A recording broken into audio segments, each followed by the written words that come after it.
Hey everyone, welcome.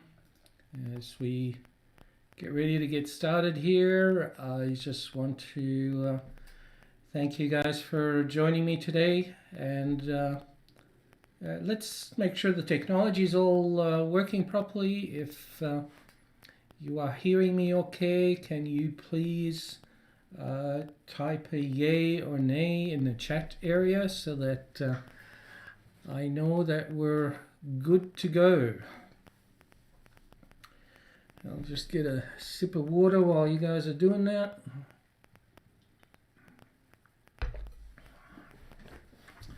And we will start in just a moment. Okay. So, welcome to another session of the Change and Transformation Tribe for coaches and leaders. Today we're going to talk more on, what is it that makes a transformation expert? How do we identify either ourselves or others as a transformation expert?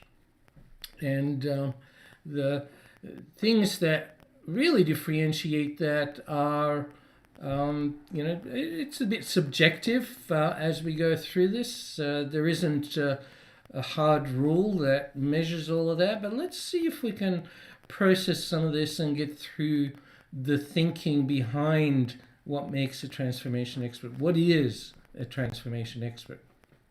Now, last week I may have created a little bit of confusion around all of the different types of transformations that exist out there, because transformation is it covers many things. It's a word which also means change. During the COVID situation, we've heard the word pivot quite a lot.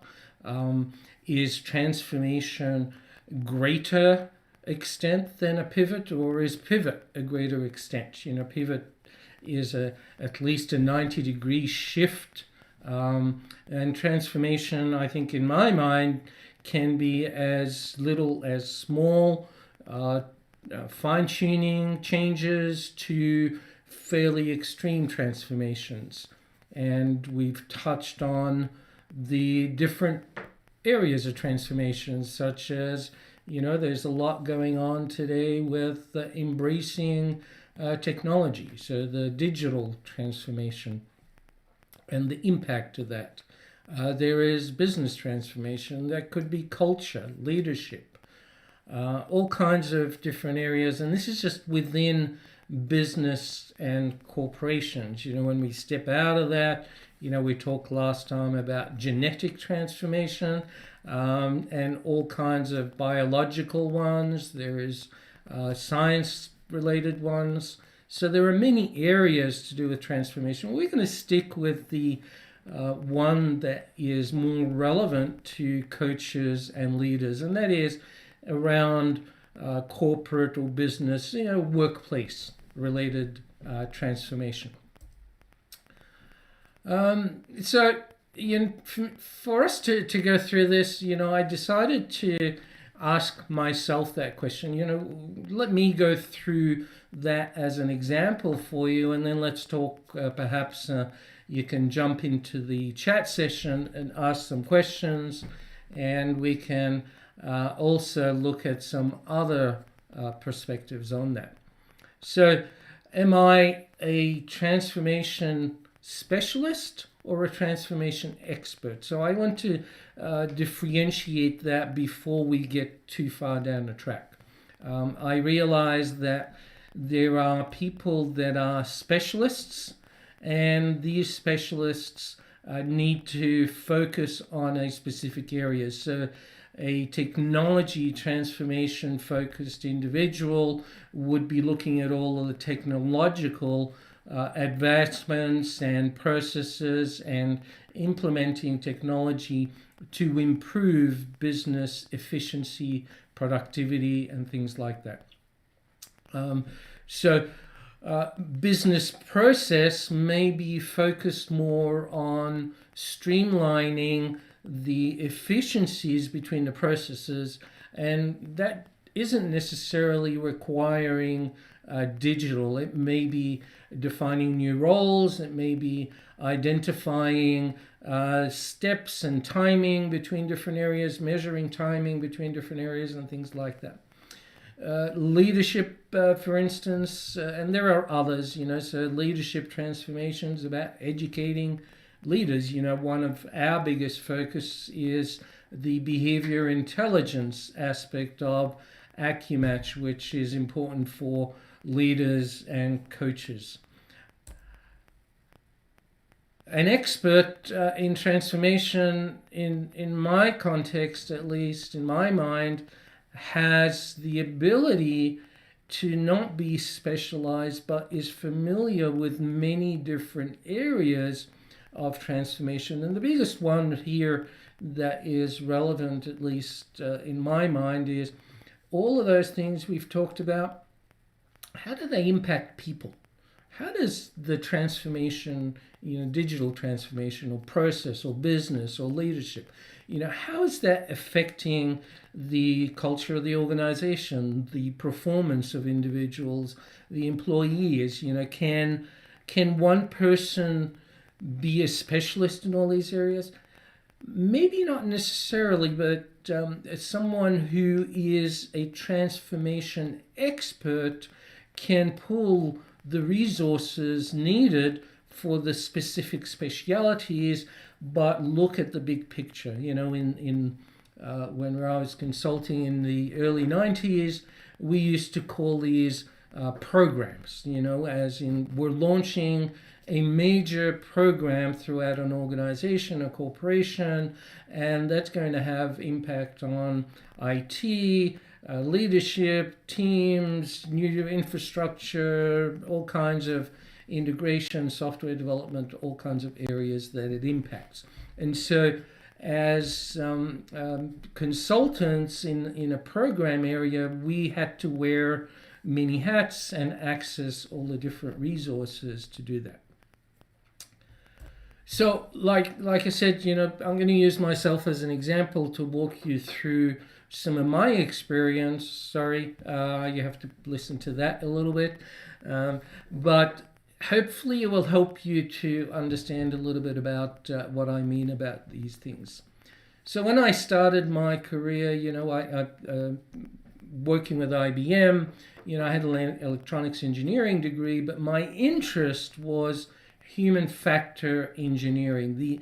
And human factor engineering, if you haven't heard that term before, it means the impact of technology, whether it's machinery or electronics. I was fortunate to be one of the first people to access personal computers because IBM was launching them at that stage. And so the impact of any technology or any machinery or any system on people. So that's the human factor element of engineering. And that's always been my area of fascination, and I keep coming back to that, even though I got into a lot of areas such as, I was a product manager in the finance industry for all of Australasia. And what was really interesting was at IBM, we had a laboratory. We called it a laboratory. It was basically a test environment where there was a desk and a two-way mirror, and behind the mirror was a camera so that we could actually record the facial expressions of a user as they used the computer system that we were launching. So they would sit and they would use the software as if they are doing their day-to-day activity, and we would be recording all the areas they got stuck and they struggled with, they had to go back, all of these areas within the system that caused it not to be as efficient as we would like. And that would cause us to then go back to the plant and get that machinery or that software adjusted to improve that. So that's a human factor component of launching any product or software. In fact, I was fortunate enough. I volunteered as a beta tester for a software online. And today we still do some of those things, but the technology has come a long way. So we used Zoom. It was recording what's on my screen, but it was also recording my facial expressions as I was using their software, and they were coaching me through some of the things that they wanted to test, etc. So we're still doing the same things, but we're just using better, more advanced technology. And that's, I hate to say, that's almost 35, 40 years later, which is really exciting. So some of those things are still critical. So that was really me learning certain parts of transformation.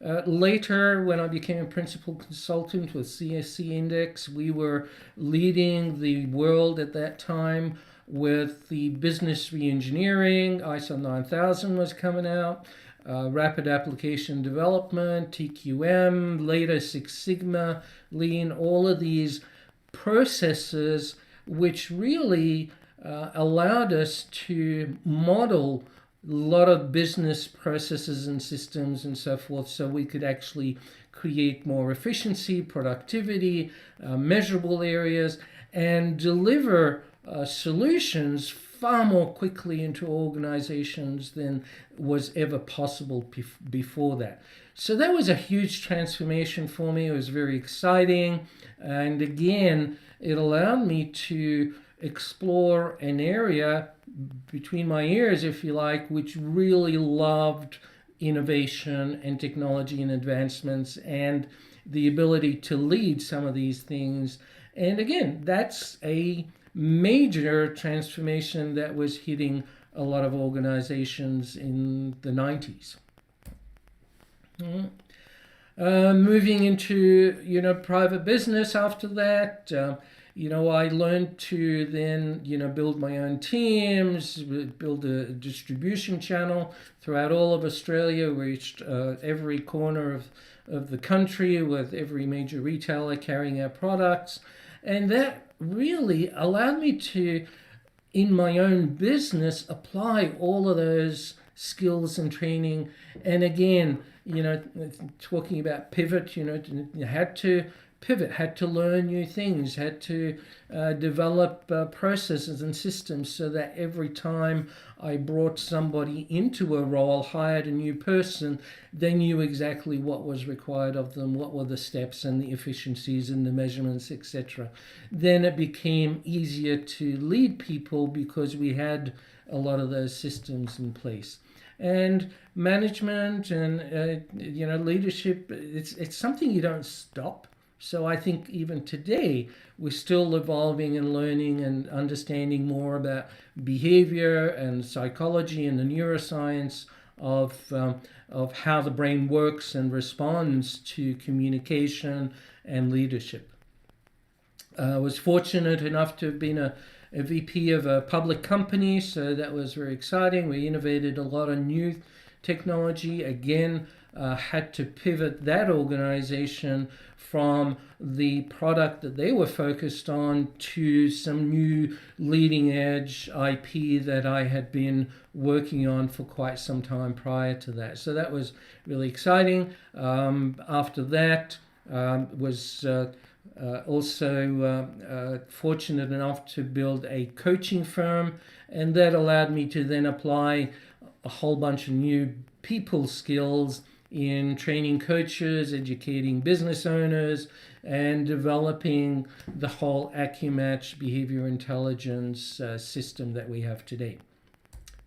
So why am I sharing all of these? It's every aspect of different situations, at least for my career. I don't know what your career was like, but this is your opportunity to really think back and take a look at your own path and how you got to be a transformation specialist or a transformation expert.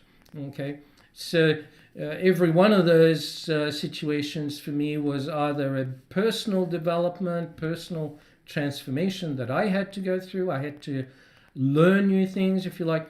Transformation cannot happen without new learning. Okay, we can't use the same knowledge, the same information that we had before in order to transform or pivot or make a change. We have to grow on a personal level before we can actually grow on a business level or a leadership level, etc.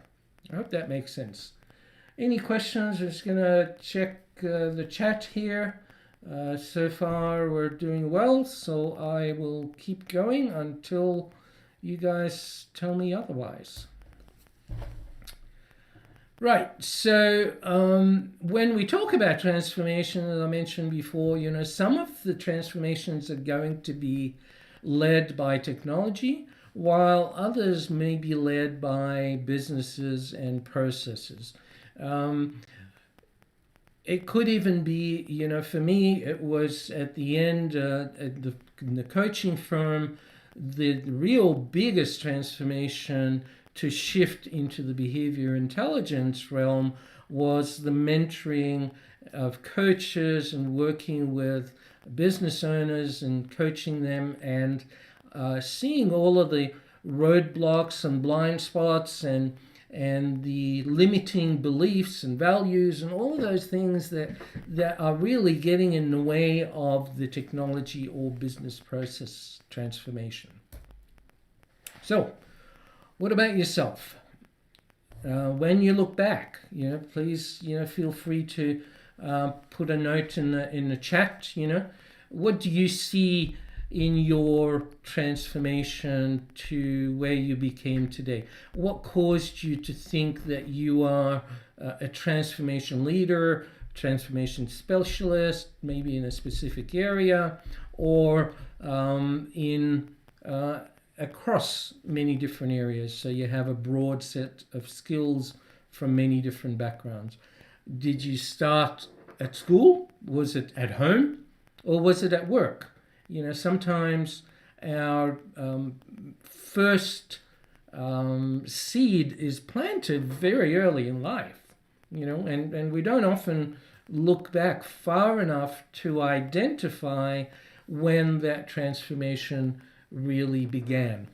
Okay, so I encourage you to take the time and just think about that. Are you now a specialist focused on one of these specific areas that we talked about? And if so, one thing to remember is, experts, in my definition, are knowledgeable across many different areas and access resources for some of the specialized areas, because you can't be a specialist and an expert at the same time. Now, I want you to think about this. So we talked about transformation, and I'm going to throw the word righteousness at you. I want you to think about what that implies in the context of transformation. Is a person leading transformation becoming a problem when they are righteous? Let me explain what I mean, because this is clear in my head, but we need to probably uncover it a little bit. So, righteousness is when someone comes in, let's call them a transformer. I'm not talking about those bots that we see in the movies, but you as a transformation leader are leading a transformation. Now, when a transformer thinks that they are right because they are brought in as the expert or the specialist, they might be implying that the people they are working with are wrong. Okay, so I think I'm right and everybody else is wrong. That's a pretty righteous attitude. Who made you right? Who decided that you were better than everybody else? So we need to be careful with that, because I do see that quite a lot. People with these amazing skills and knowledge. You know, they go into organizations and they just want to change everything, like, you know, like everything is wrong. This is wrong and that's wrong, and, you know, wait a minute, just hang on a sec. You know, maybe you don't see everything that's there. Okay, we see that actually with even the behavior intelligence side of things. When people map somebody using the AccuMatch tool, they quickly leap to this conclusion that this is wrong and that's wrong and that behavior is not right for this role, etc. These are all, you know, biases and judgments that we need to be aware of. You know, when someone is righteous and they go in like that, they're really looking at everything in exactly the same way. They are processing. This is the specialist area sometimes, right? You know, when you're a specialist in Microsoft, you go in and you see Apple computers and you go, oh my God, you know, we need to change that. You know, or vice versa. If you're an expert in Apple, you know, say, oh, you know, all of these Microsoft things. That's just an example. So you can't go in and do the same thing in every company, in every situation, because then you just, I call it a paintbrush approach. You know, you're not taking into consideration the context, the reality of their situation, all of the elements that are really part of the early diagnosis that needs to take place. I call it malpractice. It's like, you know, going to the doctor and they start prescribing things without even really doing the diagnosis. I don't think you'd want that. You know? And neither do business owners and leaders when we go in as transformers. You know? Sometimes it is the right thing, and that's awesome because it works out and you get the reward and the recognition for that. But it's not always the case. Sometimes it's just wrong.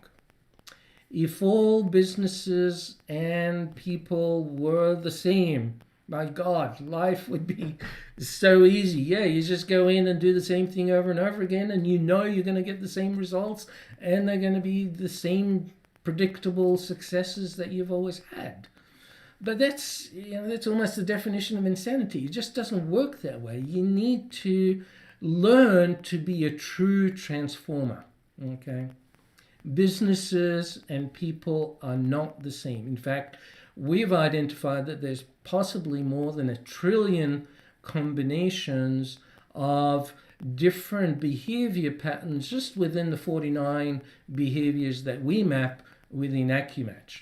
Okay, and you know what is there? 7 billion people on the planet, so there's a lot more variations of people and businesses than we could ever imagine.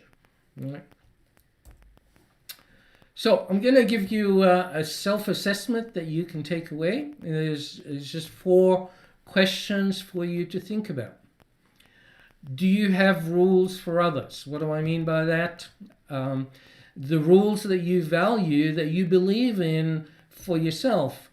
Do you start measuring everybody else by the same rules? Do you impose your own rules on others? Do you expect them to follow the same rules? That's back to that righteousness. You know, just because it's right for you, does that make it right for everybody else? Because we're not all the same, as we've said, and we're all different. So what's right for you, you know, might be totally wrong for someone else. So we need to let that go. So rule number 1, test number 1. What are your rules? Do you know your rules? And do you know when you are biased by those rules and imposing judgments on those? 2, can you step in their shoes? Can you do the diagnostics, do the analysis of their situation and their business without your own biases and filters missing a lot of key elements? You know, as human beings, our brain is programmed to delete, distort, and generalize. Now that's a topic for another day, but when you become aware of those three things, you learn to suppress those so that you can actually step into somebody else's shoes, walk around. Shelley Rose talks about going to someone else's bus stop. Okay, so you're at your bus stop and you can't see it from their perspective. You need to go over there, stand over there, look at it from their perspective, and then bring them over to what you think is the solution for them, to walk them through it, bringing them from their side of their point of view. Okay, so you got to go there first. Number 3, I hear this a lot. There is a lot of talk in the last 10, 15 years, maybe a little bit longer, about life balance. Okay, and we get skewed by that, so think about it. There is a lot of different perspectives on this one. That's again a topic for another day. Maybe we'll get into that next week or the week after that. Is it about the quantity of time spent doing something, or is it the quality of time doing something? Is it the quantity of time that I allocate with the family, or is it the quality of the time that I spent with the family? Is it high quality time? Does it need to be quantity, or does it need to be quality, or is it a bit of both? And if you really love what you do, and you work long hours in something you really enjoy, maybe you're an artist, maybe you're Michelangelo, is that right or wrong? Should that be judged with the life balance label that we throw around sometimes? So careful when you go into some organizations with some leaders, what judgment and biases you might have around life balance. Okay. 4th one, final one here for today at least. What does your gut tell you? Okay. And is your gut science or instinct? Is it intuition and experience, or is it factual? Okay, so be careful again. It isn't science. I know it's a rhetorical question, but we often, I hear this with leaders in recruiting. Yeah, I know exactly, the type of person I'm looking for. Okay, well, you've just hired a whole bunch of people that look the same. How is that working for your business? What blind spots have you just created? Why don't we use some science here to make sure that you are looking at the right balance of people in the organization to do that? When somebody says, my gut tells me that this person is crooked or whatever, I go, that's just your past. You've met somebody that looks like that before, that hurt you. Your brain is just saying, oh my God, there it is again. And so your gut instinct is to automatically compare and have an expectation, which then brings back the generalization, the deletion. You delete all the stuff that's good, and then you only see the stuff that's bad. So be careful with your gut and intuition. Try and back it up by facts, data, science. Use scientific information. A lot of people like working with technology because it's easy, it's black and white. You do stuff. Accountants, black and white. It's very easy. It's black and white. But when we're dealing with people and transformation, there are many aspects that can throw you off if you're not careful. All right, so as humans, we've touched on this. We're quick to judge. We're just programmed that way. It's not a deliberate judgment. It's just, as we get programmed, we build these intuitions and instincts, and we compare and have expectations based on our own values, our own rules, what's worked for me, you know, and what should apply to others. My rules might serve me well, but will they serve others? You know, as a transformation leader, is it up to me or is it up to them to identify what's important for them? I think, you know, again, a rhetorical question. We really need to help the businesses identify. We are leading, we're coaching, we're helping them peel the layers of the onions of what needs to happen in their business or in their leadership style, so that they can lead the transformation with the mentorship, coaching, guidance or consulting that you provide.